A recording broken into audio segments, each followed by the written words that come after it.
how the hell is Anthony Weiner still alive? What do you mean by that? Well, when you go through the list of people that are close to Hillary Clinton and the Clintons and the death pool, this is not a conspiracy. You got the names of Robert Woods, Conway LeBlue, Todd McKeon. It's 46 names. Have one of your producers call those families and tell them if they want to be listed in one of these conspiracy podcasts. You're so sweet. Basically did is they defrauded the American people in order to take Hillary Clinton's presidential campaign talking point and turn them into intelligence by defrauding the American people, defrauding the intelligence agencies, lying about the intel said.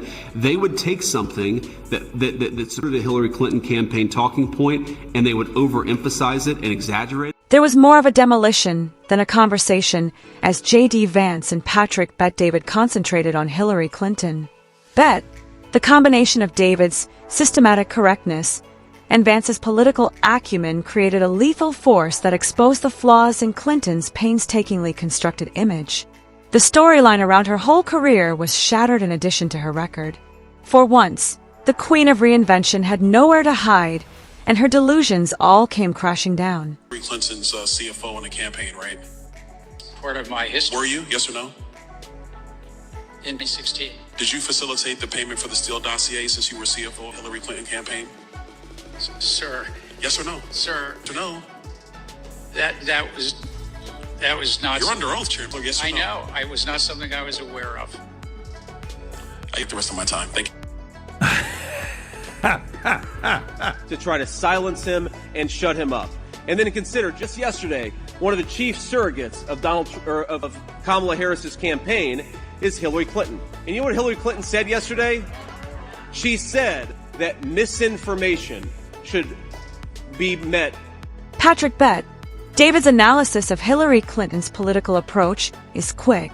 He shatters the illusion of fate's inevitability that has followed her for years, exposing the strategies used by the Democratic establishment to portray Hillary as the country's political future. With experience bullet points, a vast list of positions held, and a manufactured appearance of being the most qualified candidate ever, the account was written like a corporate presentation deck. But the absurdity of linking talent to titles is mocked by Bet David. Despite holding every post except astronaut, Hillary didn't necessarily succeed in any of her political responsibilities. By highlighting that her career was more about being connected to authorities than it was about actual success, he criticizes the CV padding. I hear she's a sweetheart. Really? That's a joke, obviously, right? I'm being... He's very cynical and jaded. Tell me what you mean by jaded. Very practiced, very choreographed, not genuine. Almost enjoyed. What do you mean by that? Like, can you imagine talking with her about, like, human pain, like, stuff that you're going through? Why do you think that is? Her thirst for power. Her pursuit of power was her raison d'etre. Like, it's the thing that ate her soul. That's why Bernie Sanders caught fire. Because at least he was real. Like, I hate that communist socialist shit. At least... JD Vance contributes to the deconstruction by tackling the idea of her toughness.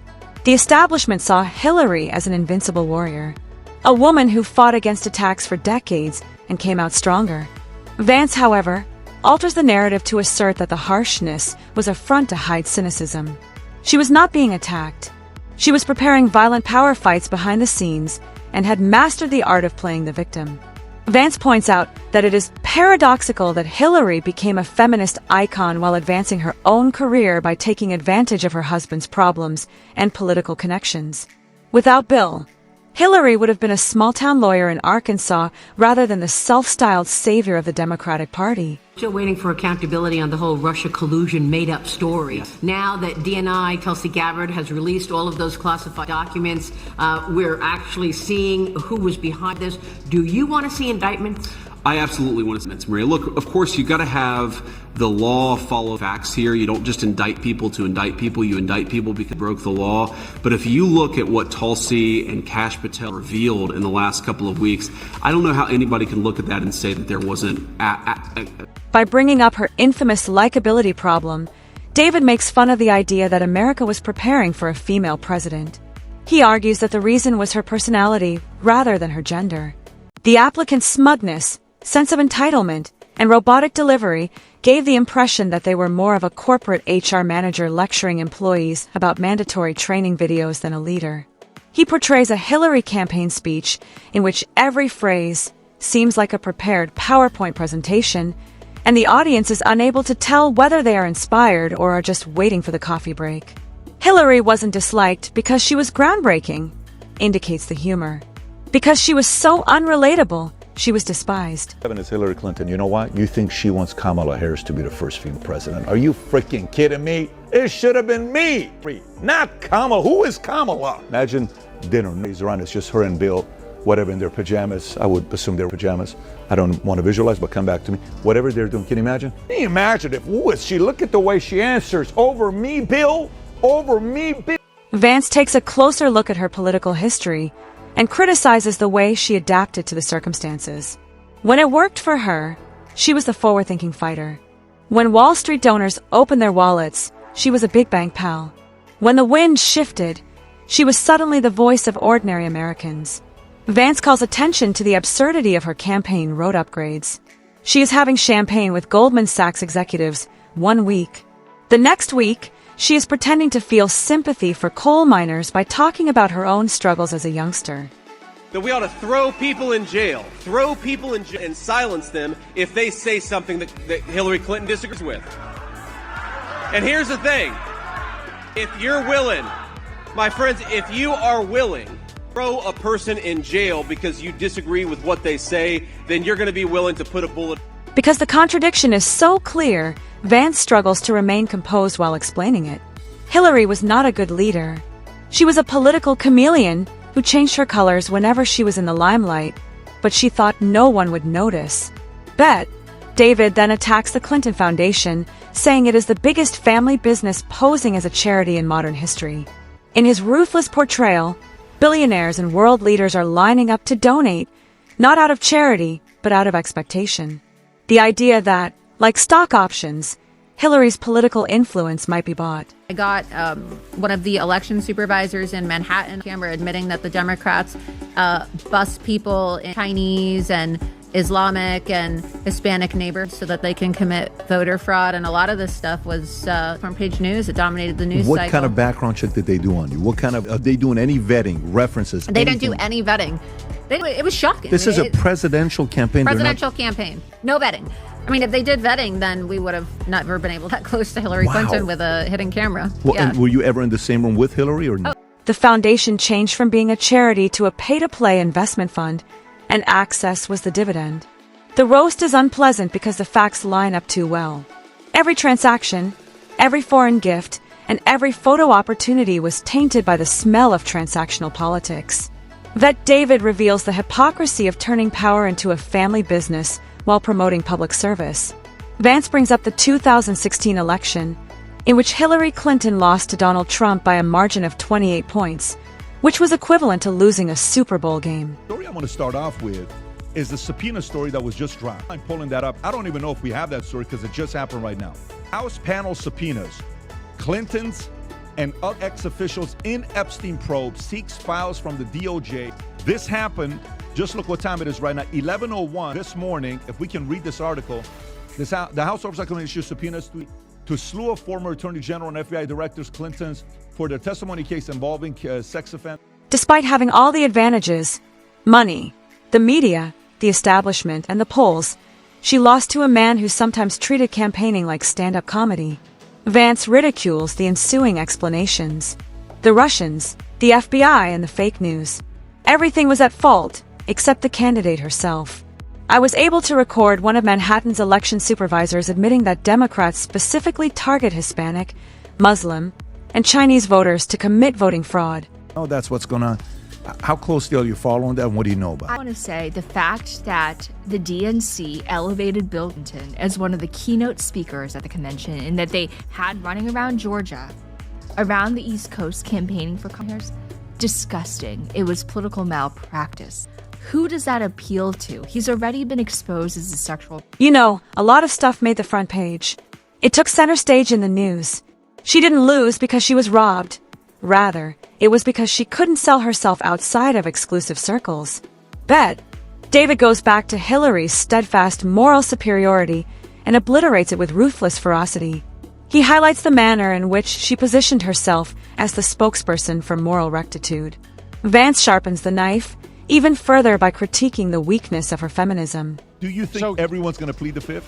No, some is going to break and someone is going to get left out to dry. That's usually what happens when you get large groups of it. It happened in Watergate. It's happened since then. There's too many people here. I looked on this list and I sat there and I looked and a name's out for me. Loretta Lynch. I'm like, everybody's got friends on here. Does she have enough friends? Or are you going to be the one that says something? Because when you look at this, Pat, you have to look around. And Pat, you're really good at this. Like when you're trying to do business negotiation through multiple parties, and you're looking at, hey, here's the strong one, here's the talker, here's the lawyer, here's the aggressive, and you're really playing chess. That's what's about to happen, Pat. They're going to go play chess, and somebody is going to be a man or a woman without a country. Because usually what happens if everybody goes through is that somebody says something or somebody leaks something, you know. And I looked at that list, and I looked. What do you think they worry about? I want you to look at this list. By the way, this is the list. The Epstein victims identified due by August 19th. A demanding complete unredacted Epstein files with victims identified redacted August 19th. Clinton's deposition is scheduled on October 15th. Hillary Clinton's October 9th. Comey 2nd. Mueller 2nd. Barr is the 18th of August. It was 26th. Session. So this is going to happen the next few weeks. And look who's first. Tom. Slick Willie. No, William. Bill. Slick Willie. No. William Barr is first, August 18th. Oh, meaning Gates-wise. Yep. Oh, I thought you meant the list. No. Who on this list do Clinton's worry? He reveals how Hillary concealed herself behind the language of empowerment while endorsing and legitimizing Bill Clinton's decades-long abuse of women. It is the height of contradiction to claim to uphold women's dignity while hiding the acts that undermined it. Vance claims that brand feminism is a concept devoid of values that exists just to get attention. In every facet of her career, the urge for control was apparent. Status, not progress, was the goal of every alliance, every action, and every comment.